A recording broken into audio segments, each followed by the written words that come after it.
I feel as though like we all woke up right now. All right. Y'all can sit back down if y'all want to. Thank you. So I'm Antonio. I go by he or him. And when I got this call, the invitation, I was like, what? Hero? Okay. Like really? Like I can't really see myself as a hero. But I was like, okay, let me think about this. I'm like, oh wait, I got some power that I can really share with y'all and hopefully earn the title of hero. So one of my powers is I have contagious energy.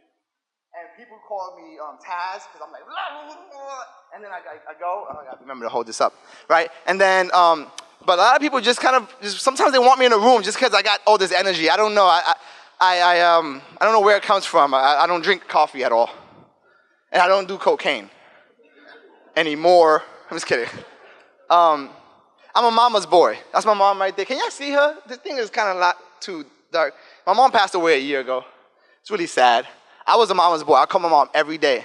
But I'm telling you, that's a special power. Because I've been with my wife 17 years, and I think it's because I was a mama's boy. I'm creative. And yes, I'm gonna outright say, yeah, I'm creative. People like to be like, oh, I'm not that. No, I be having ideas, yo. Like, I be having ideas. My mind works really fast, but they don't be all good. I just throw the shit on the wall, see if it sticks. If it falls, it's cool. As long as we have an environment where there's no judgment. I'm also really talkative. And the image which worked well for both of those things, so I kept it there. And I talk a lot. But I'm also really self-aware. So like halfway through talking too much, I can kind of be like, oh, hold on, wait, I've been talking a lot. I'm also Luna's papi.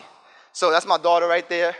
She's 2, and being her father takes a special kind of person. She is very sassy. She is very commanding, and she's only 2. I thought it was gonna be like when she was a teenager, and not just because she's a girl. I thought like teenagers would be like, like sassy, and no, she's 2 and she's sassy, and I'm like, my gosh, like, but that takes a special kind of skill. It takes operating on 3 hours of sleep, although probably a lot of y'all know what that is like already right now.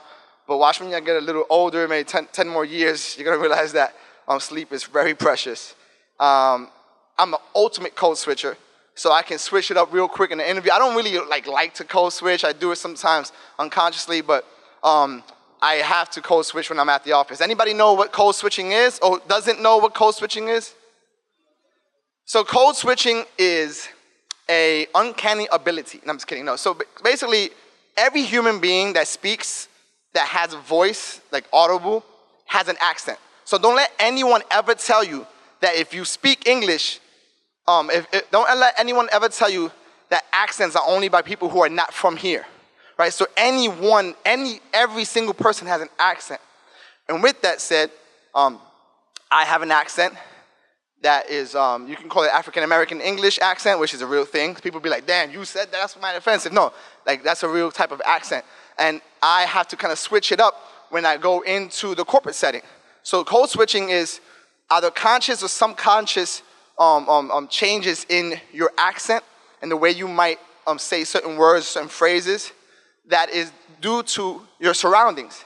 You do it sometimes because you're in a familiar place and you do it unconsciously. Sometimes you do it because you're in a place where you have to assimilate to what the accent of the majority or the dominant group is. So you have to switch it up and speak their accent. And when I say their, I mean usually is white Anglo-Saxon Protestant English, which varies across different states. But basically, code switching is just switching up your accent so that it conforms to the accent of the majority group where you are. And a lot of times we do it when we go to interviews, or when you're talking on the phone with a realtor, and you know you have an accent, and then you start talking proper English, and people might say, you sound white. I hate that shit. Like, no, you just have a different accent at that point. So I'm an ultimate code switcher, because I'm from the South Bronx, and my God, like I really had a code switch when I left the Bronx and went to school. So yeah, so I definitely feel like I qualify for a hero because I have all these unique abilities. Now, I came here to bestow upon you some knowledge. And I was like, what am I gonna teach? I didn't want to be contrived, and so I was thinking about my story, and I was like, oh, okay, yeah, I've been at least 5 or 6 different agencies, and I've never been, thankfully, I've always just moved myself. One job, I was laid off, but everybody was laid off. Like the whole agency was laid off in one fell swoop. But I've never been laid off. I wish I was laid off. I want to know what that feels like. But I was like, oh, I can talk about my experiences at 6 different agencies. That's wild, right? That I said I wish I was laid off. It's because like everybody has at least one layoff, and I feel as though like, damn, I don't know what that pain is like, that feeling is like, and I feel as though I'm missing out on like the growth from that. So that's what I mean. Anybody have any questions so far? I talk fast and I talk too much sometimes, but I'm making sure I stop. Any questions? Cool? Okay. So have you ever felt like you need a little bit of a do-over? I know I do all the time. Even like today, even right now, I'm like, damn, I wish I would have done some things differently. But unfortunately, in life or in your careers and your jobs, you don't have a do-over for your job. You kind of just have to look back at it and take what you can in terms of learnings and keep moving forward. You can decide if you're going to put it on your resume, or you cannot put it on your resume and hope that no one looks into it. But the main thing is to learn from it. Now there's this saying, I don't know who thought of it. Whoever thought of it only had men in their minds, so I had to switch it up. So wise people learn from their mistakes, but wiser people learn from the mistakes of others. So I'm here to share with you some of my learnings, some of my mistakes, so that you can be the quote-unquote wiser people. So Puerto Rico. This started off as a poem that I wrote. I write poetry. I used to be an MC. It started off as a poem I wrote in college. The hook goes, there's so many things I can't afford, I need dough. That's why I don't only want to go to Puerto Rico. I want to go from being poor to rico, pobre a rico. So that used to mean just the journey of going from less to more, growth. And so with that, I took that. I keep on looking at the camera, man. It's because you're standing. So I took that, and I took the idea of it. I was like, oh yeah, so I'm going to talk about. I'm going to talk about my growth, going from poor to rico. And right now is the LLC that I have. That was like a big milestone of mine, like having an LLC. Technically in the books in Illinois, it's a social media consulting agency. But really now more and more, I'm more looking at it as a consulting agency for helping people understand people and develop cultures. So Puerto Rico is about growth. And I have a decade worth of growth. From 2006, when I entered into the workforce, I graduated from Ithaca College, upstate New York. I had a major in business marketing and a minor in sociology of Hispanics in America. So I just love understanding what makes people come here, mainly the U.S.'s imperialistic ways, but basically like the push and pull of what brings Hispanics or Latinos or Latinx people into the United States.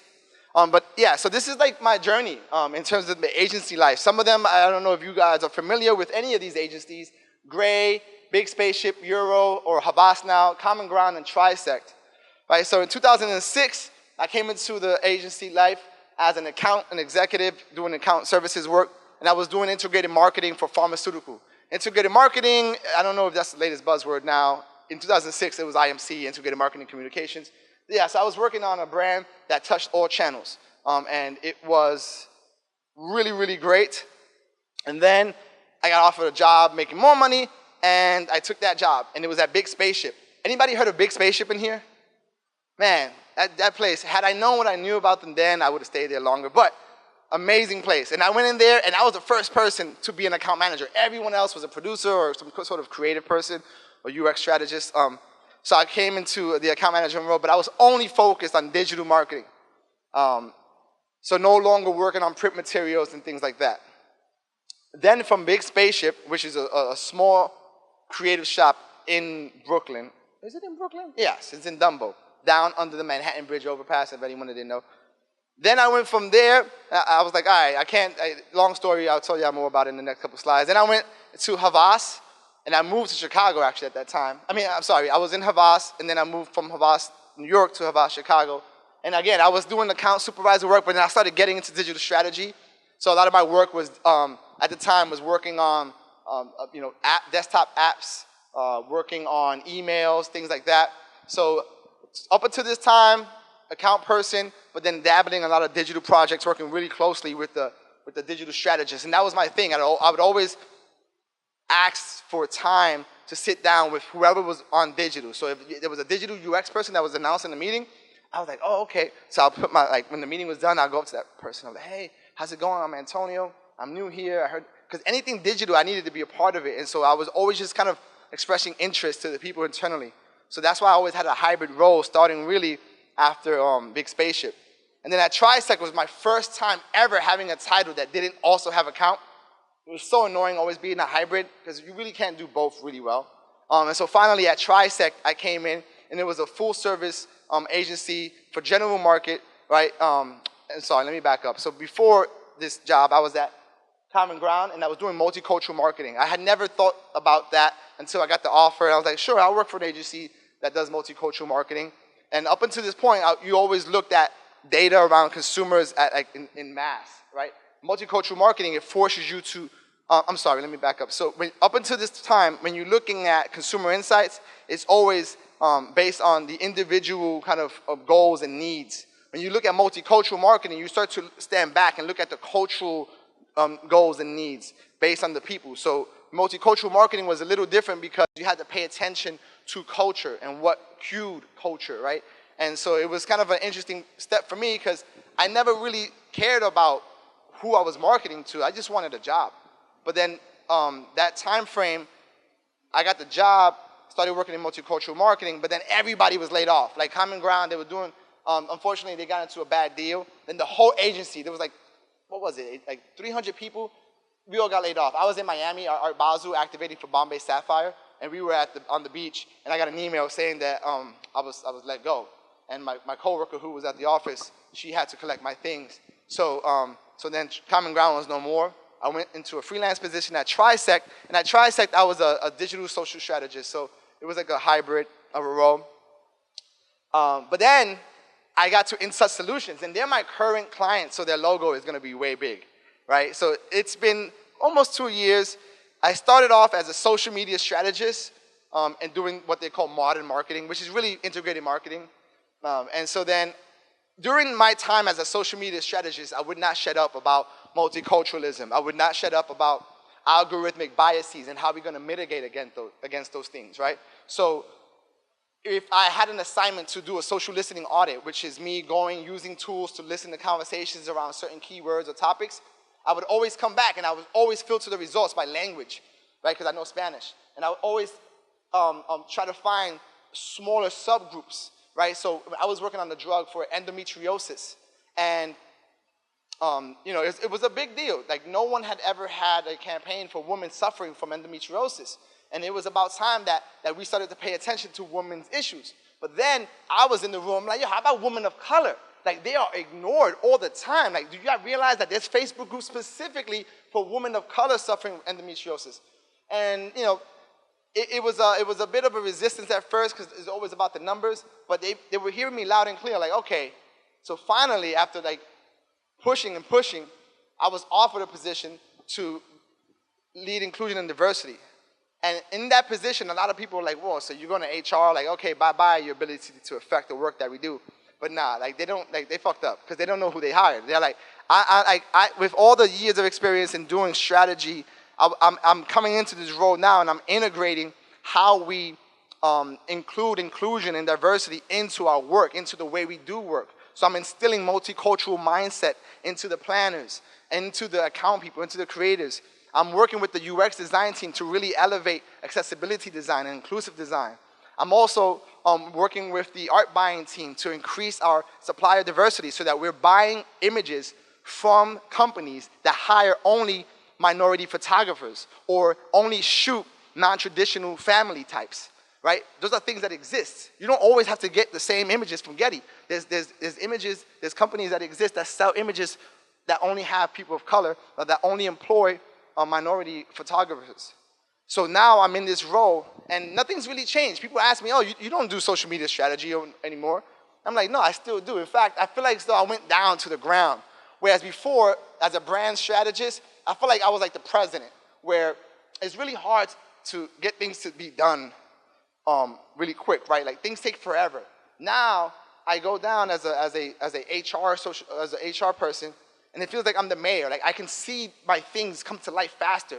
I create programs that get activated. So now my client is in touch, and I'm still dealing with the same thing, people and culture. And that's really at the heart of social media strategy, really understanding people and culture and how they form communities.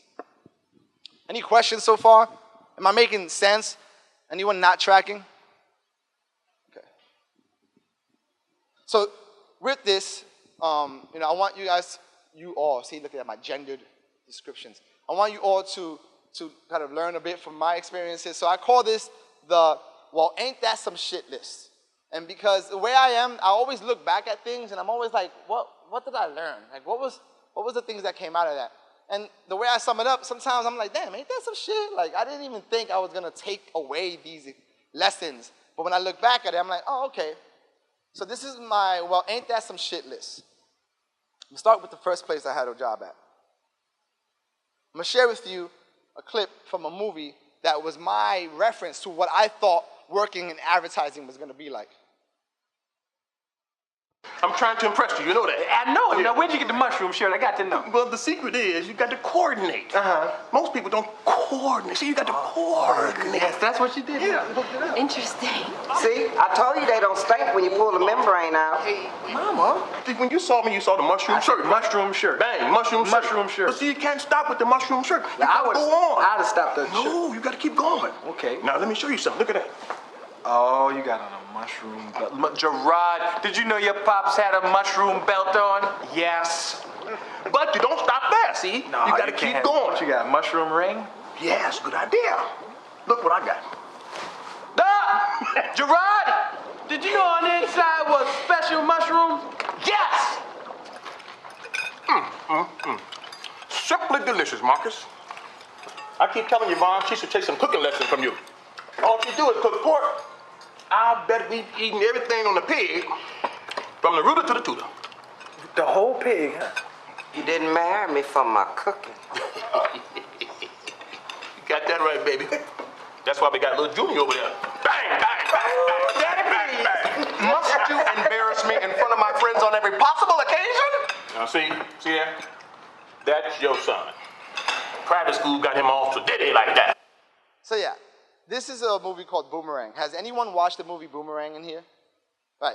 So this is what exposed me to advertising. This is what I thought advertising was going to be like. When I came into the advertising space, I thought it was going to be like this. Little did I know that it was going to be like more like the movie What Women Want with Mel Gibson. And so that was my first agency. It was G2 Direct and Digital in the middle of Manhattan, not too far from the UN building. And so here's some shit that I hated. So you had to assimilate. I couldn't really be myself. I had to go in, I had to dress really differently, professionally as what you might describe it as. I had to dress professionally, whatever that really means, but basically collared shirt buttoned down with a tie, pants and a nice belt tucked in, right? And then I had a code switch, like it was fatiguing. I had to really just always make sure that I didn't have my Bronx accent, things like that. So it was kind of like tiring. I couldn't really be myself. And anytime I said I was from the Bronx, everyone was like, oh, word? Like, so no one was from the Bronx. Everyone's from like Manhattan or Jersey, or there were transplants. So no one was really from the Bronx, and I always would get these looks like, oh man, that's scary. Oh shit, you going home? You going back home? Like, no, motherfucker, I'm gonna stay here. Like, so, and then also business writing. Now after 13 years, I'm like a little better at business writing. I used to write creatively. I just love to just express myself and to create these like elaborate metaphors and put a lot of fluff into stuff. Man, that was not working for me. My bosses was just like always sending back drafts to things and just like remove. And I was like, what? You want me to sound like a robot? Like, this is fucked up. Like, so I was like really not loving marketing. This is the marketing agency. I wasn't really loving it to start, but I was kind of like, okay, it's paying the bills, making money. Some shit that I noticed, and this is important because before I can get to what I love, I talk about what I notice because I think that's important to like just stop and notice things on purpose. And that sounds crazy, but I mean like for real, like you ever notice things on purpose, like walk around? People call that mindfulness, and I practice mindfulness every day. I have a lot of anxiety issues, so I have to practice mindfulness. But yeah, so the things that I noticed, right, were that it was nothing like the movie Boomerang. There was barely any people of color. There was a few. They were, they were in these, like, as you might expect, janitorial positions. And I would talk to them, you give them the nod, like, what's up, man? I'm out here, like, I'm from the Bronx. Where you from? Oh, you from Harlem? Okay, but there was few people of color, so it was like, I was just the odd man out. Women bosses are the best. My boss, her name is Wendy Holmes. Wendy Combs. I'm sorry, this is for her watching the video. She made me the person I am today. Like, I really learned everything from her, and then all the women around me. I think it's because I was raised by my mother that I'm just like really easy, able to kind of not let myself feel like I'm not heard, or not feel like I'm out of place surrounded by women in power. I don't know. I genuinely feel as though it's a point of strength for me, because I've been around friends that after meetings they're like, man, did you hear her bitching?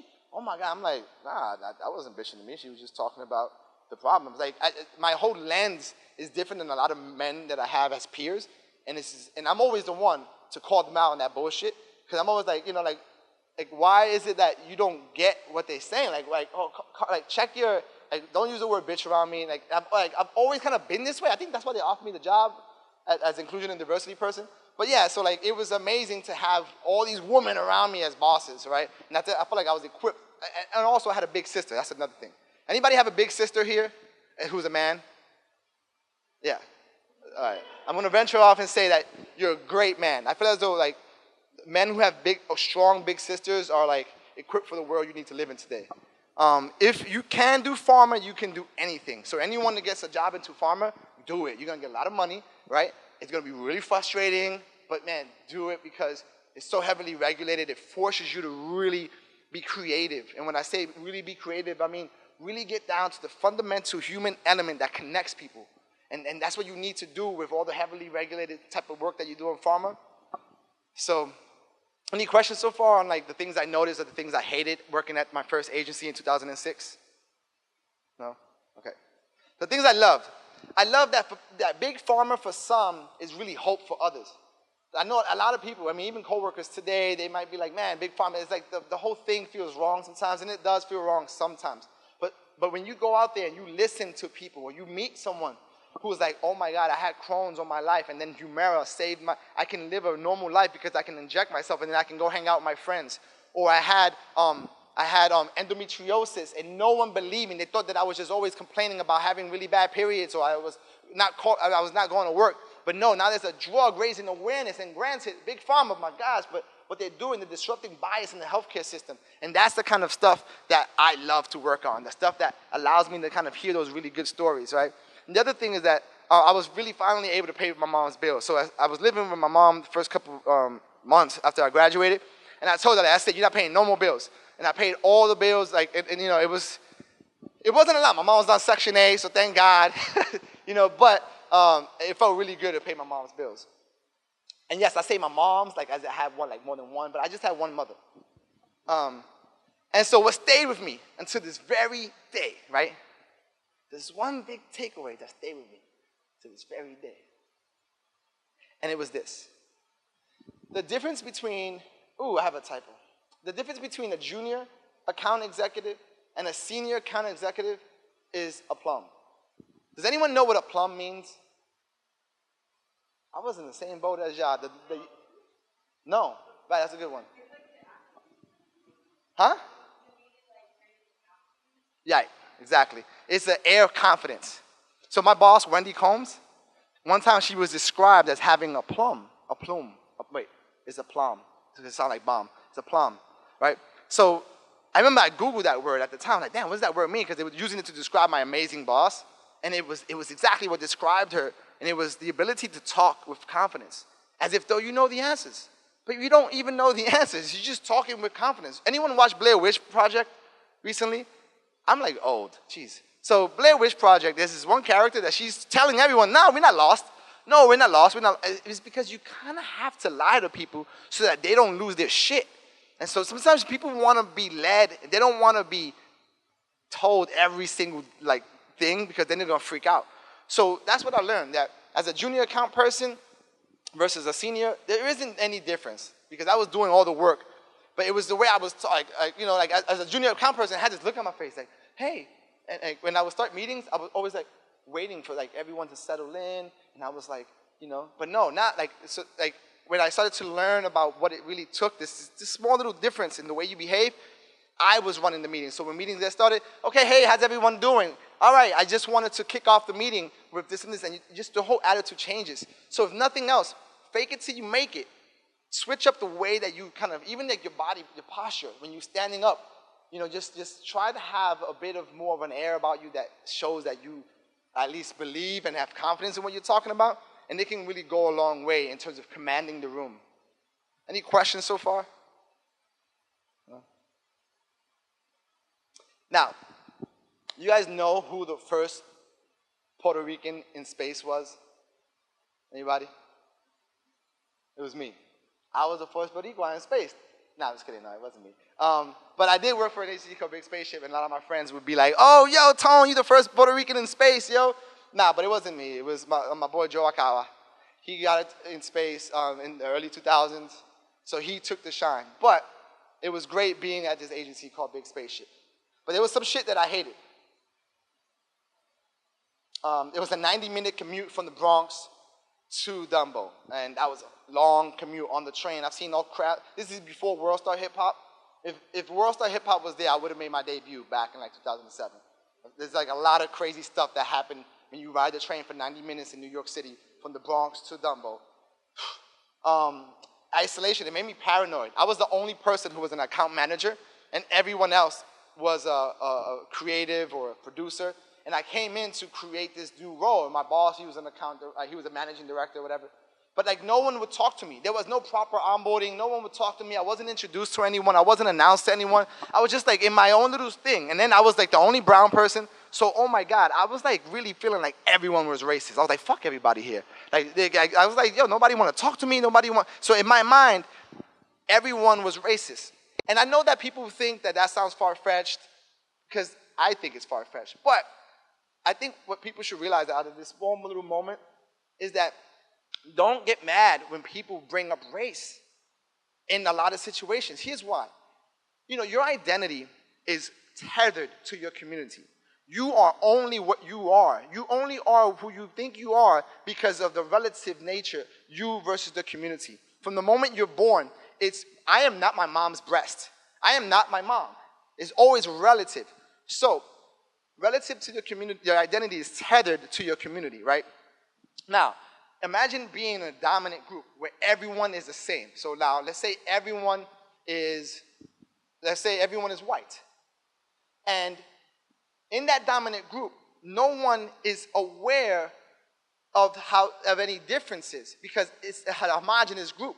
Now, if you bring in someone who is brown, remember what I told you, that the identity is related to your community. That person who is brown entering this group, if the non-dominant feature is a physical characteristic, right, that person's always going to be conscious of that difference. So if I am the only person who is a man, if I am the only person who is able-bodied, if I am the only person that has all my limbs, I am going to be hyper aware of my difference relative. It's going to be like in the front of my mind, while everyone else who's in the dominant group, whatever the dominant group feature is, right, skin color, is not. They don't have to think about that. So when white people or when someone be like, oh, why you always got to bring up it's because my life experiences are through that lens because I'm oftentimes the one in the non-dominant group. It's human nature.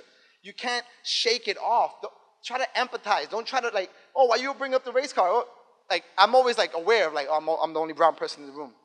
Not because I'm looking for the shit, oh shit, where are all the white people, oh shit. No, it's because I'm always the brown person in the room. And it's just nature. If I was not the only brown person in the room, I'd probably be thinking of how I'm the only New Yorker in the room or whatever kind of dominant feature, so it's human nature to be aware of your identity when your identity is part of the non-dominant feature in a group. And so I was always just like aware of myself in this group and super paranoid. And then the seating sucked. And it made it worse for me because the seating was open seating, so you would think that people were talking to each other. Nah, everybody got these headphones and you had to put them on. So that everyone was isolated, and it was just the worst. Like, I really didn't like the whole situation.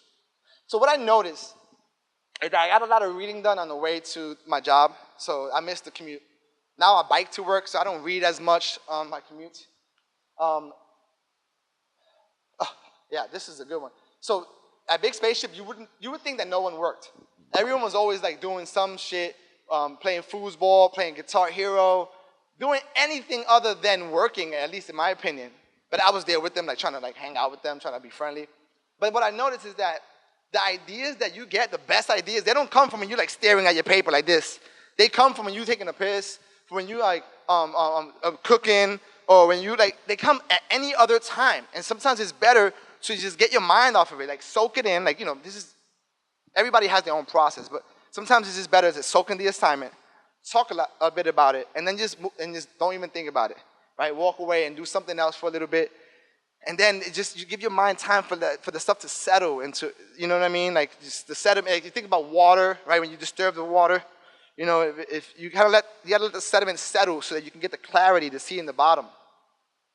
So I noticed that. Like I think that's when I realized, like, oh, that's why that's why I got a life-size foosball thing there. I think that's what that is. I saw it and I thought, is that a human foosball court? It's fucking awesome. Like that's why that's why we play. Women creative get treated differently than men. Oh my God, it was so obvious in the shop. There was a few women creative, there weren't a lot. They were designers. The way they would talk to, they would like these microaggressions. They would always be the ones doing administrative stuff, like taking notes. It was just like weird power dynamics that no one was aware of, that they just kept pushing. And I was like always thinking of it, because like, again, I'm like hyper aware of like minority type issues. So I'm just like, man, this is kind of crazy. But I never really did anything about it. Unfortunately, I was just complicit in the whole thing, really. But what I loved was the creative brainstorming. When we would brainstorm, they would invite like everyone who had time. So everyone would sit in and just brainstorm. I remember the movie Wanted was coming out, when you shoot and they can make the bullets curve. We did the whole website for that movie, and we got the script before it was out. We also got Breaking Bad, the first season, the pilot. That's not true. The first episode. And then so we built the first ever Facebook app for a TV series, Breaking Bad. It was like a game on Facebook. Anyway, but I remember those brainstormings, they had everyone. And I remember I was there, and this is when I was feeling like, oh, I'm feeling a part of it. And actually some of my ideas made it into like the things that they did for the game. And it was like the best. I think a lot of brainstorms would be great if they were like that, where you invite everyone in accounting and different departments that you're not even thinking of. UX strategy and design, I started to really love it, because no one really pays attention to how important it is to understand how people interact with interfaces. You take it for granted. So there were two people there, well, one at the time, Summer, she's a really good friend now, who, just like me, they were like the only person, so we got close, but they would do usability testing, and a lot of times they were like really humble, the designers, and the designers are like, nah, like really confident, but then they would show them the results of usability testing and say, hey, you gotta move that button, or that button it doesn't have enough contrast, or it's too confusing, or no one really knows what this hamburger menu really does. So I started to really appreciate UX strategy and design, and to this day I do. But if you can afford it, man, there I am with my gendered references. If you can afford it, I recommend you're always running by something. When I say you can afford it, if your agency has a UX team, or if you have if you want to run your designs by some person who's a UX strategist just for a gut check, I recommend it. It will go a long way, especially these days. Reporting, I was reporting all the time, so that's something that I loved. I think it's important for you to learn how to tell a story with numbers. If you don't learn that, then fine, you'll get really far without it. It's probably going to happen, but you can go really far with that skill, where you can take a look at numbers, see some leading indicators of some storyline, and then pull it into your storyline or your own story as a thread that supports something you're trying to sell. And that's what I was like doing a lot of. I was reporting a lot of, I was doing a lot of reporting on budgets, on burn reports. And I was able to go to the clients and say, hey, here are the things that we went over, here are the things that we're under, and I was connecting it to a bit of the way we were designing stuff, the way we were approaching stuff. So one thing that stayed with me until this very day was that showing interest in learning someone else's craft is disarming, right? And so this is like a bit of a hack to how you can manipulate people, or how you can disarm people's guards, because everyone, for the most part, operates off of ego. So I was dealing with that when I came in. And so what I would do, just to kind of warm up to people, was that I would say, hey, can I sit down and just watch you? So at first I didn't really care what they were doing. I just wanted to like sit down with them. And I would just ask them like, hey, can I learn more about what you do? And I was going to people that I swore they hated me, that I swore they were racist and they were assholes. And I was going up to them, hey, how's it going? Hey, you mind if I sit down and just watch you do QA? And they're like, okay. And then as I'm sitting there, I'm just like, hey, do you mind if I ask questions along the way?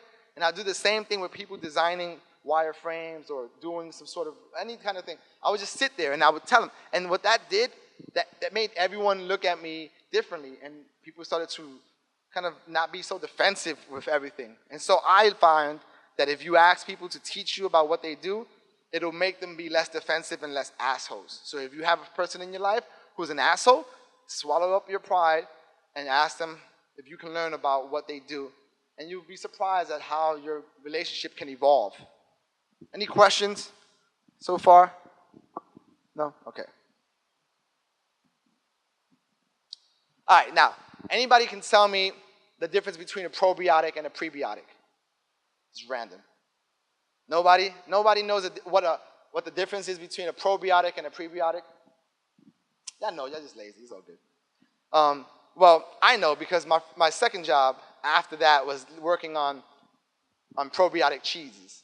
So probiotic are like the live organisms that you get in yogurts and the Activia and things like that. That's like live bacteria. Prebiotic is like fiber, so it feeds the live bacteria. So in case you didn't know, it's like a random thing. But that's what I learned at this job. So at Hero, some shit that I hated Jeanette. My God. Oh yeah, I needed some water. Damn, look at that. So yeah, Jeanette. Yeah, hold on one second. Let me talk about Jeanette. I'm not gonna say her last name. There were like 3 Jeanettes, so it sucks if you think Jeanette. It's not you, it's the other Jeanette. Okay, so let me ask the room a question. Is there anyone right now in your life? I'm a weird kind of person, so I don't have many. Anyone in your life that if you were to see them in the public setting, it'll kind of kill the whole vibe? I only have one person. There's two. I only have 2 people like that. And I kind of pride myself in that. I kind of do mental audits here and there, so I don't have anything like this. Like even people I like have beef with in New York, like generally I don't have that. But Jeanette right now, although right now maybe not so much. I would probably just confront the fuck out of her. But yeah, so she's one of those people that she was in the room right now, I'll be like, oh shit, like, cause basically she made my job a living hell. At this agency that I worked at, Euro, so I'm mixing up a bunch of timelines, but this is when I got to Chicago. So I was working at Euro in New York, then I got to Chicago. So I got placed on her team. No one asked her if I wanted to be on her team. No one asked her to interview me. I just got placed on her team. And apparently I got placed on her team by someone that she hated. I didn't know any of this. I was just like, oh, like my usual self, like, hey, coming to work, doing my thing, loving like everything. You know, I'm in Chicago, it's a new city, and people will come up to me like, yo, why does she talk to you that way? And I'm like, what do you mean? Because I'm just like, you know, I'm just like happy-go-lucky and shit. Like, oh, no, but yeah.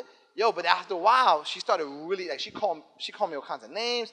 So what I ended up doing is I wrote a 5-page document, and I called it the Chronicles of a Hostile Working Environment. And I got it signed by 4 different witnesses, and then I gave it to the HR person, and I bounced, and I never came back. And it was like amazing because she was calling my phone. And I was like, fuck you. Like, and it's because she was like, she called me a dick. She called me stupid. She would set me up for failure. And I know that sounds like really? Like that's something out of a movie. Like, yo, like the moves that she would make by different accounts was like, yo, it sounded like she was specifically trying to set me up so that I failed. Luckily, my clients loved me. Everyone loved me. So I left that place and I didn't burn a bridge. So yeah, I hated Jeanette. I wish that I can see her now, though. I would love to talk to her and just, like, thank her, if anything, because she really, that was like a growth spurt for me. Because after I left that place, I didn't have a job for like 9 months, and I lost 100 pounds. So I used to be 285 pounds, and then when I left this job, I was running along the lake and shit, because I was in Chicago, I was brand new. So then I was working out, so I got to like 185, now I'm like 200. But I'm like, I'm talking to the camera because I'm talking to my future self. Don't ever get to 285, because then that means that you might end up like mommy. I'm just kidding, no, but seriously, like, I'm really afraid of of getting health issues. So like that's why really I'm motivated, because of health. But that's what Jeanette did. Jeanette made me leave my job, and then I lost weight. Intern row. You see how I put a spin on things? Intern row. Oh man, that was the worst. I hate being separated like that. So we were all like separated. But meanwhile, I wasn't really an intern. Is that I moved from New York to Chicago. and they didn't have a job ready, so they made me an intern. So I'm in this room with all these interns, and it was just like a weird, like I felt like I was better than them, so I was like, what am I doing here? That's part of it. But the other part was like, why are we in this like small little space? Like I didn't like that intern role thing. And then weekly, working on probiotic cheese. I hated that. Oh my gosh, there's a lot of conversations about taking shits and all this stuff. It was not fun. I didn't like the topic. I noticed that there was still no black people or brown people in senior leadership positions. So I was kind of always looking for them. At this job, I remember there was one woman who was Indian. She was a group account director. Business writing was improving, but it wasn't the best. And there was a lot of Latinx women in advertising. That's what I noticed at this job, that there were a lot of people who spoke Spanish or Portuguese working in advertising in New York. And I was like, oh, okay. I didn't, never thought about it being a worldly thing. Like, oh, wow, this is in South America too. And then the thing that I loved is big agency process and budgets. I really used to lie to myself, especially in interviews. I used to be like, oh, I don't care. I don't care about process. I can come in and I can just deal with ambiguity and shit. No, not anymore. Like, no, please give me the process, give me the procedures, and tell me the path. And then tell me the alternatives. I really appreciated that. And then the budgets. I love having more money to do things. And then the thing that stayed with me to this very day, right, is that even a crappy manager can still be a good leader. And that really takes a bit of yourself. So anybody here ever had like a shitty boss? Raise your hand. Can you talk about what made your boss shitty?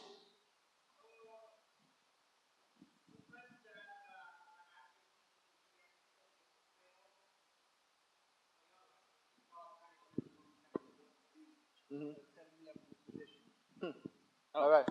Okay. You have to repeat They're going to say it again? yeah. Shit, okay. For the people at home in the future. Yeah, she sort of set me up to fail. Like, I would ask her how to do things, and she wouldn't tell me. I had to figure it out, and then she would like to explain, like, yo, like, I could have saved so much time if you actually would have told me what to do instead of just letting me figure it out and then you bashing me and what I fucked up on. That's the worst. Anybody else? I saw some hands. I want to hear another story. One more story, please. I saw some stories over here. See, I'm smiling like, yo, shit, I'm not raising my hand again. Anybody had a boss that I hated that I want to share a story, Ron? No? Okay. So, yeah, I had a shitty boss.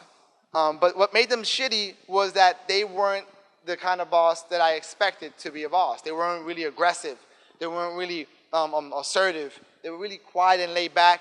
And I remember complaining about that boss to somebody else and be like, oh, man, I got this. And then what I learned is that I had to take the best from each of my bosses because they were all leaders in a way. They all inspired me to be more than what I thought that I can be. So that's when I realized that there's managers that do a good job of making sure that you're tracking your time, that you're billable, that you're getting the assignments done. Right? But then there's leaders that they may not be the best managers, but that they motivate you to do more than what you think is possible. They talk to you about what's on your mind. They listen to you. They ask you, hey, what are your strengths? What do you want to work on? So these are the things that I started to realize that I need to help my managers be better leaders because not all managers are good leaders. But sometimes, though, you have a crappy manager that's a really good leader, and you have to just pay attention and make sure you know the difference between a manager and a leader. Now, this next plot, this is one of my favorite places, and this video kind of sums up a bit of the way we did things. Con los terroristas.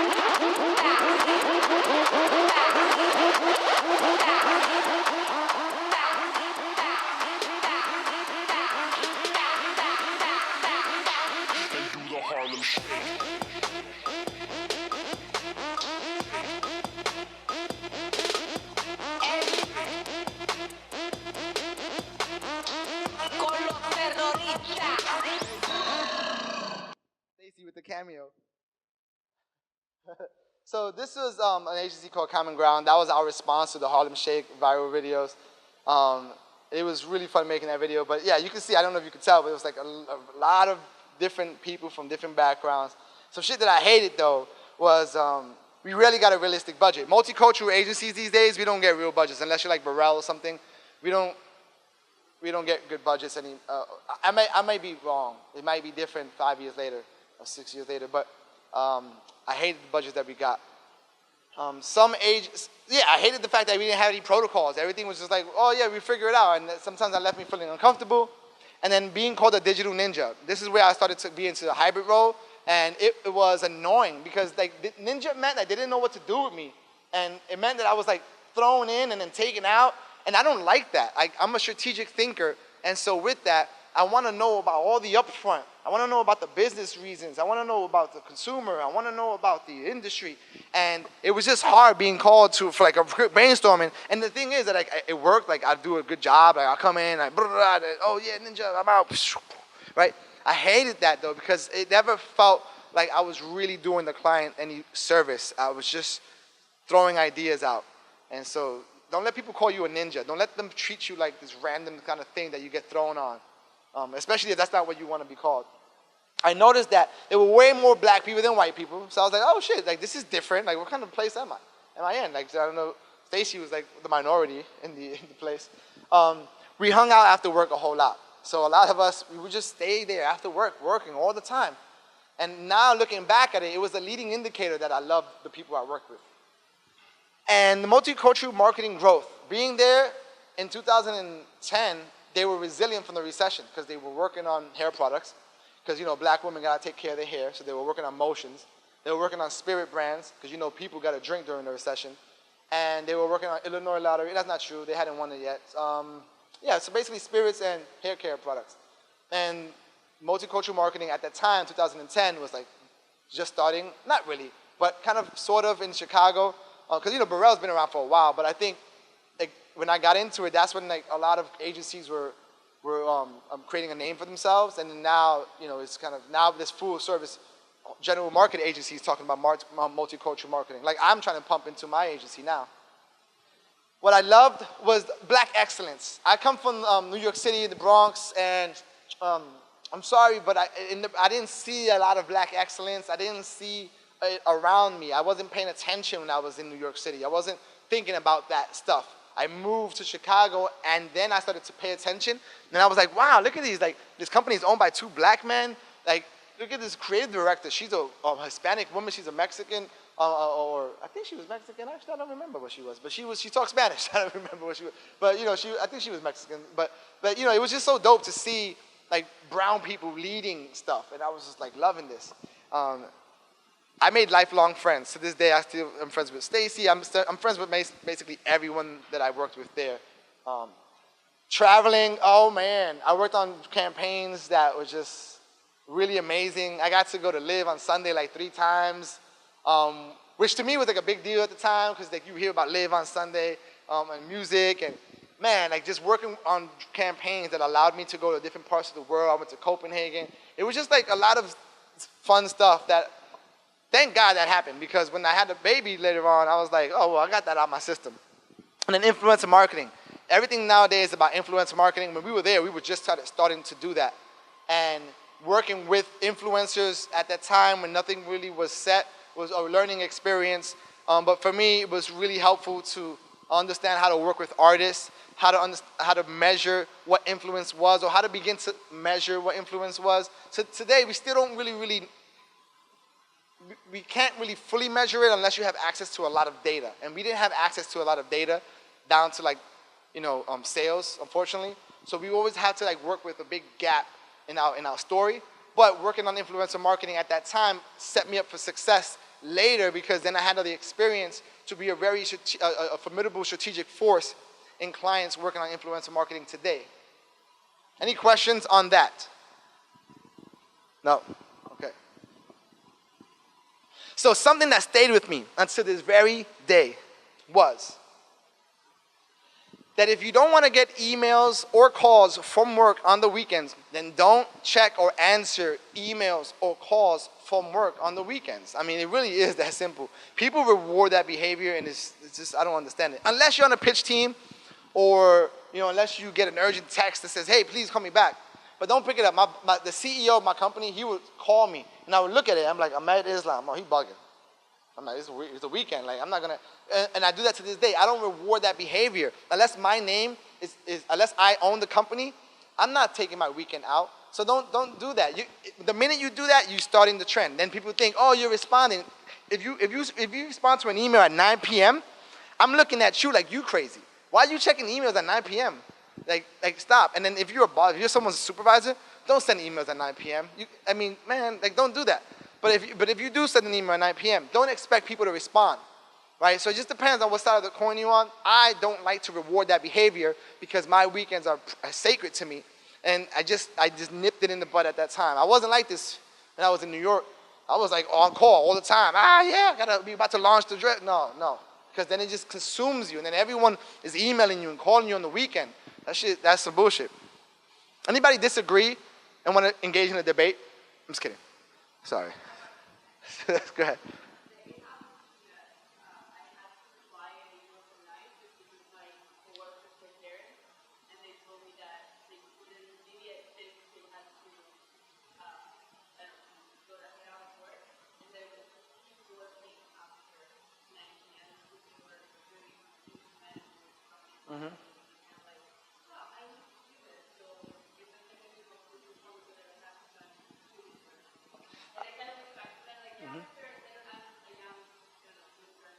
Yeah.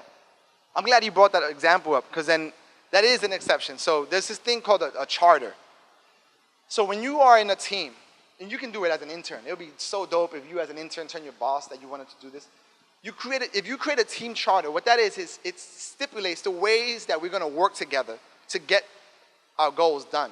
And in that charter, and the reason why this is top of mind is how you create inclusion and then how you promote diversity. In that charter, you talk about the nuances of each person's life, right? So that was a beautiful example. Like, hey, so we're in the room and we're creating a team. It sounded like you had a charter type conversation where someone was like, hey, we're parents. We get home at 6, dinner's at 7, kids at 8. We need to send emails, you mind? So in that process of having that conversation, when you create a charter for your team and you address how we're gonna work together, how we're gonna resolve conflicts, how we're gonna check emails, if you agree to those things, then that's good. And that's a beautiful example of a way to promote inclusion by talking about how you're gonna work together. And then now you don't feel as though you're obligated. You had an opportunity, I assume, to decline or to say no. Also, you had an opportunity to empathize by listening to their story and why they wanted to do that. So I think that's fair. And I love that example or that story because it's an example of how communicating at the very onset of a team's formation or at key points during a team's life cycle about how you're going to work together is important. Some people don't like doing that. Like, I'm the weirdo. Like, anyone done escape rooms here? Yeah, I'm the weirdo in this. I love escape rooms. I've done a few. I'm good at them. I'm the weirdo, though, that before escape rooms, I'm like, all right, guys, don't shut down any ideas. I'm like setting rules. And they're like, what? I'm like, yes. And it's because it's worthwhile taking a quick second before you do anything as a group to set some rules about things. You know, you ever play cards with someone that you never played cards with? You're like, oh, yeah, how you play Uno? I play Uno differently. Oh, you know, like you just set some ground rules. It's worthwhile, especially in a situation when you have parents and you have interns who don't have kids. So then I went to an agency. And I went to this agency, and they gave me a freelance position as an account supervisor. And I didn't want that job. I was trying to get into digital strategy, but I was like, yo, fuck it. I'm going to do account supervisor work. I was good at account. I'm good at managing relationships. I'm good at doing budgets. I'm good at creating timelines. I'm good at writing briefs. Like, I was a good account person. But I hated it because I hated kissing ass. I hated having to code switch. It was annoying. But I came in as a freelance account supervisor, and I was like, I'm gonna find my place with the digital team, right? So I was like looking around the offices, like from the first day and a half, the first 2 days, looking for the digital team. And I found the digital team, and I walked over there, and I told the guy, like, hey, what's up, man? My name is Antonio. I'm a freelance working on Chamberlain garage door openers, the makers of LiftMaster. And it's a new piece of business. They hired me as an account supervisor. I did want to let you know, though, that if we need any help doing anything on your digital strategy work, just let me know. I have a lot of background. And then he's standing there. He looks at me like, oh, yeah. I'm like, yeah, I'll send you an email with my LinkedIn profile. So in my mind, I'm like, if I can get this guy to know about me, I'm going to. And that worked like a charm. Like the next day, this is day 2 or 3 of my freelance position. The next day, my recruiter called me, and she's like, they want to make you a full-time offer as a digital strategist. What did you do? And I was like, what I did was that I just showed them my LinkedIn and my resume, and basically they took me on full-time, and I switched, and then they had to hire another freelance account supervisor. But that's just how I am, and I think y'all should be this way too. Like, don't try to get your foot in the door, and then don't coast. Like, don't coast. Just like literally connect with people that you are trying to connect with. Go and ask them, can I learn what you do? And the best thing is offer them help. No, if someone doesn't like you, the best thing you can do is offer them help.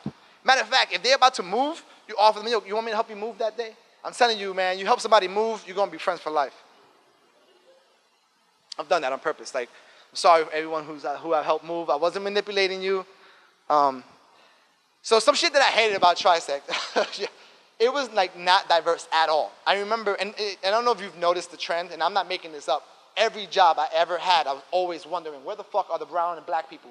And I would ask the question in HR meetings, when we had meetings with the CEO or whoever, they do this little breakfast where you can, I was like, hey, what are you guys doing to promote diversity here? And I guess it was because I never saw it, but also in college, I was in this organization, I was really an activist in college. So there was no diversity in this place, and I was asking that question, like, hey, what are we doing to promote? There was like 4 brown and black people. There was not. It was like all white. It was like 80 people. And it was just weird. I'm like, really? In Chicago, I just came from Common Ground. It was like a culture shock. My boss sat right in front of me, like right here, right? Like right in front of me. And he was a fucking, Brian, like you would always, this guy would always like talk to me as if though I wasn't in the middle of something. It was killing me. And so one day, I had a little chartering meeting with him. I was like, hey, Brian, you know what's really helpful? When you ask me, do you have a second? And I recommend all of you to do this. When you walk into someone's office, hey, how's it going? Hey, do you have a second to talk? And then they'll say yes or no. If they don't really know how to manage their time well, they'll say yes when they really don't have time. But when you encounter someone that manages their time well, they'll say no politely, I would hope. And you should do that all the time. You should do that when you call people. When you pick up someone, hey, how's it going? You have a second to talk? And it's just the best thing you can do, because what you find is that they would start doing it to you. And then you like, oh, wait, I got a moment to decide if I want to talk to you right now, even though I'm literally talking to you. Oh, okay, let me call you back. And that's the best thing you can do with people. They get the sense that you are aware of your surroundings, you're self-aware. And so I taught him that. And I think I made him a stronger person because he stopped doing that with everyone. And the day that I did it, people noticed. They were like, oh, because I took him to the side and they noticed, because it was so obvious that he would always interrupt me. And then, so no one knew what I did when I joined, and it was because of that weird transition. I came in as an account person that was a freelancer, so they didn't announce me as a freelancer. And then I got offered a full-time job, and then like no one really knew that, so no one knew what I did, and I was just there, and it was the weirdest scenario. It was weird. But one thing I noticed that people of color, they need a day off after police brutality indictments or acquittals. Wait, what? Forgot what I wrote there. But basically, when I was working at this place, there was a couple shootings. Laquan McDonald wasn't a shooting, but there was a couple things that happened. And when I came into the agency one day after, the elevator's door opened. The receptionist, she's a black woman. I get off the elevator, and we're the only 2 black people. Right, there's like 2 other black people, but at that moment, we're the only 2. Like, I consider myself Afro-Caribbean, so I call myself black, right? So I'm like, hey. I'll get off the elevator, and she said, hey, Antonio, you have a second? So we go, and we go in the conference room. It's early in the morning. And she's like, you heard about the shit with Laquan McDonald? And I'm like, yeah, I know. And she's like, can I just cry? I was like, yeah. So she starts crying right in front of me. And then I start crying. And we both crying in the room. And it's because, like, I guess I felt like no one gave a fuck about me. Like, no one gave a fuck about black people, about brown people. I felt like I was in the twilight zone. Like, it just didn't make any, I won't go into it too deep, but I wasn't really ready to come to work. And neither was Tina. And I realized, like, man, like, there's a fatigue that happens, especially, like, for women after the Kavanaugh case. I mean, think about the fatigue that is on your identities. When you're on social media, right? So think about social media. Every time you scroll past something, whether or not you do anything natively, like whether or not you react to it natively, or in your mind. Those moments that you look at an opinion, you're reaffirming your identity. Remember I told you that your identity is rooted on community? Every time you see an opinion, in your mind, you're thinking, I agree or disagree. And then you're also thinking, but not like consciously, why do I agree or why do I disagree? Why do I follow this person? Should I react? Should I not react? Those are micro moments of you reaffirming your identity. And you do it all day. And you just, all day, just, yes, no, that's me, that's not me, that's not me, that's me, that's not me. Yeah, that's so tiring, and you don't even realize it. You put your phone down, and then you're online, and then someone says something, and then you triggered, and it's because you spent 4 hours just reaffirming who you are, and then someone kind of denies you who you are in another scenario, and then you just blow up in their spot. It's so unhealthy that I felt like it was contributing to the fatigue of a lot of the people of color in this agency, all the stuff that was going on in the news.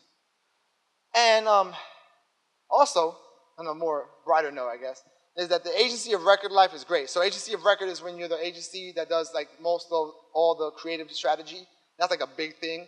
And so if you work for the agency of record, the AOR, then you have like the most budget, you have the first right of refusal to any big campaign briefs, you set the direction for all the creative and strategy. And that's what we were for like Slim Jim and Chamberlain Garage Door Openers and Chicago Bears. And it was like the shit, we had good money and it was great. What I loved was that I was fully dedicated to a digital strategist role, so I was able to actually do my job, which is being able to learn from other channels and affect, so basically, I would look at SEO data, I would look at SEM or PPC, things related to search, and I would take learnings and I will apply it to Facebook, and I will apply it to social media content. And then I will also take banner click-through rates, and I will apply the learnings to SEO data. You know, like, so basically I was able to look at everything and make decisions based on how things work together, and it was like the best because I had access to everything. I actually executed the pitch ideas, so everything that we pitched in the pitch process, all the ideas that we pitched, and you'll find that what wins the business doesn't like get brought to life, like rarely ever. So just know that when you're pitching business, I had to learn that. Like I would be in like new business meetings, and I'm like, yo, this is really smart, guys. Like we gotta do this, and they'll be like, Tone, but that's not something you put in a pitch, bro. Like that's something that you put in a point of view once we have the client. So I had to like separate pitch work versus like good smart work. And for the first time, our pitch work that we sold, they actually executed it. And AOR Status was amazing. I love that. But something that stayed with me to this very day, and I'll repeat it, is that minority employees may need paid days off immediately following national news coverage or viral videos of police brutality and unjust acquittals, even if you don't agree. So I have I have one sibling, I have an uncle who are in the police department. I don't think all police officers are bad. That's like stupid. I do believe that there is a need for there to be disruption in what could be bias, right? Just like today, surgeons and doctors, they are aware of biases that were shown to them in the 70s by psychologists, right? So they have things that disrupt their own bias, the way that they treat African-American people for pain. If you guys don't know about this, just Google it some other time because there's no reason you should be ignorant, right? But basically, there is institutional isms or racism that exist that affect African Americans, especially dealing with sickle cell. Actually, a lot of women might understand this. Endometriosis, it's because of the isms that exist in healthcare that for so long it was ignored because they just look at you and they're like, oh, you're just having period pain. So there's a lot of isms that exist, right? So with that, even if you disagree with someone's opinion about what happened, just be aware that people who you work for or people who you work with, they might be experiencing everything differently, and they might be just fucking tired, and they don't, oh my gosh. Just imagine being the person of color surrounded by 90 white people. You come to work the day after, I'm trying to remember the guy, Phil Castillo, the guy that basically was like, hey, can I show you that I have the right to bear arms? And then as he went to go, he got killed. Like, that's some shit. And so imagine you come in and you're surrounded by white people and you like, it's just tiring. Sometimes you need a day off. And it's a real thing. And I'm telling you, you may have not heard about it here for the first time, but if you are, this is not the last time you're going to hear about like days for just like mental rest from all the perpetual hate and violence against people from your group. I'm telling you, it's a real thing. Anybody have questions or who want to debate me?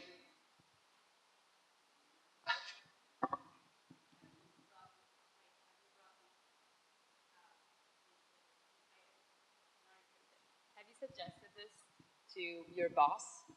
Yes, yes. I've suggested this to my boss. A lot of the things that I'm talking about, if any of it relates to inclusion and diversity, I've mentioned it to my boss. I'm currently working on it. I dropped the seed. Yeah, like I said, like they messed up when they hired me. Like when they offered me this position, they thought that I was going to help them hire more brown and black people, right? I remember I asked, I'm like, hey, what does success look like in this role? Because I was a social media strategist, and they were offering this job to be the director of, and I was like, so when they told me that, they're like, oh, well, we want more people of color working here. I was like, oh, okay, you want me to address the symptom of the issue. Got it. And I say all that to say that I try to keep aware of as much as I can, of all these sociological issues that exist around identities and things like that. And I try to keep a very open, non-judgmental mind. Like, for example, my agency, like, you would not be a welcome person if you voted for Trump. That sucks. I hate to say it, but even if you voted for Trump, you should not be shut out. You know what I mean? Like so I try to genuinely keep things open. And so I've immediately, when I came on, I told them about some key things that needed to be addressed. And I educated them about understanding the experiences of underrepresented people. And I educated the managers. I'm educating my bosses. So it's a lot of education. I'm only 6 months into the whole thing. But I'm like, you'll see what I mean. I have a slide that kind of speaks to it. So now this is me at my latest gig. How long has it been? Damn, I'm talking forever. All right, guys, I'm about to wrap it up. Yo, thank y'all. Kudos to y'all for bearing with me. All right, so that's me amongst a bunch of important people in my company. This is the first ever time that there was a space, a physical space dedicated to conversations around your social identity. And that was because I said, hey, for Women's History Month, we should have some women and some men, and then the CEO is in the middle. He's a Turkish immigrant right there in the middle, right? And then we should have some women, so Christy, and these are all executives, and then not everyone, but some. So it's a pretty diverse group. I said, we should have them talking about social identity. And it was like the first ever panel in his 3 offices. They had it in Chicago. It was like a big deal, right? Everyone was loving it. I got so many emails, people who are Muslim emailing me like, wow, I've never wanted to own up to being Muslim, and now that you did this panel, right?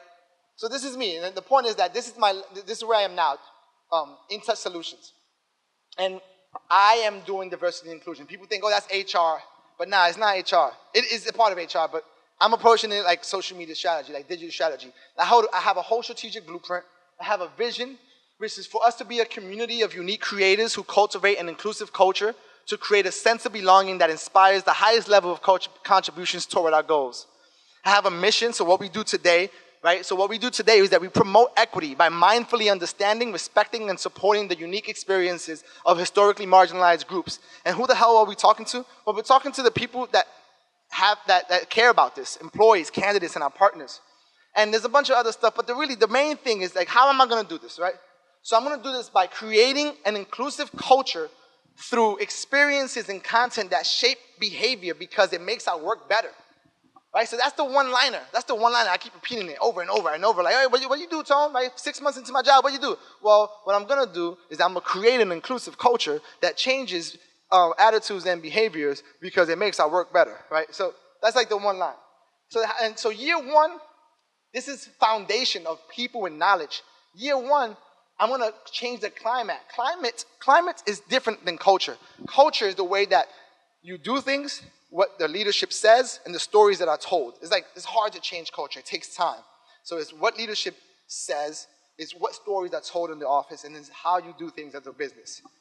Climate is the perception that employees have of what the organization values. And climate has a heavy influence on culture, and climate changes fast. So I'm gonna focus on climate by empowering the sources of inclusion. I'm gonna promote a more diverse workforce, and then I'm gonna also integrate it into our work and our outreach. So this is a lot, and I didn't really wanna spend too much time, but just to show you that I am not just about hiring brown people and black people. I am about changing the way the organization works. I am about starting a movement. It's a social movement, not a mandate by the organization, but a movement by the people. And that's why I feel as though I'm still in social media. So what I hate about Intouch Solutions, there's nothing that I hate about them. I fucking love them. I'm just kidding. There's a little too much process. See, now here I am complaining about not having enough. Now there's too much. And there's no MLK day off yet. And I'm working on that. It's some bullshit. We work in a building with like 7 other agencies, and it's the worst feeling that when you come in on MLK Day, it's a ghost town. And I'm telling my bosses, like, y'all want me to bring in all this diversity. Y'all want me to bring in all these black people. But what are we going to tell them when they don't get MLK Day off? That's why inclusion is a bit of what is most important than diversity. You can bring all the diversity that you want, but with diversity, you get conflict. Someone asked me, is too much diversity ever bad? Yes. Too much diversity will get you conflict. But if you have an inclusive workforce, an inclusive community, and you have a chartering conversation, a conversation about how you treat each other, inclusion makes it so that diversity thrives, right? And that's why, to me, is the first job to be done. So once we get MLK Day off, it'll be kind of like the first leading indicator that we're changing in terms of the way we do things. What I notice is that there's still no representation of black people in senior positions, still. They put their money where their mouth is. They hired me. They throw money. I created a budget. They approved it. I'm just like, okay, let's do this. So I got a little bit of power these days with the budget that I'm getting. But let's see when it starts saying no. I remember showing my CEO a few slides about the benefits because there's all this data now. And he's like, Antonio, I don't want to see this. I don't want to see this data. I'm doing it because it's the right thing to do. And I said, Farouk, I hope you keep that same energy when Chris Sherling, he's the CFO, when he's asking me why I need $70,000, right? And it's true. Like, I know you think it's for the right reasons, but no, we got to track our efforts so that we are seeing how it impacts business. They're walking the walk.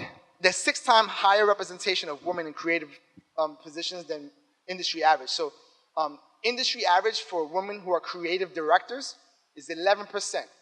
Right? 11% of creative directors in the advertising industry are women.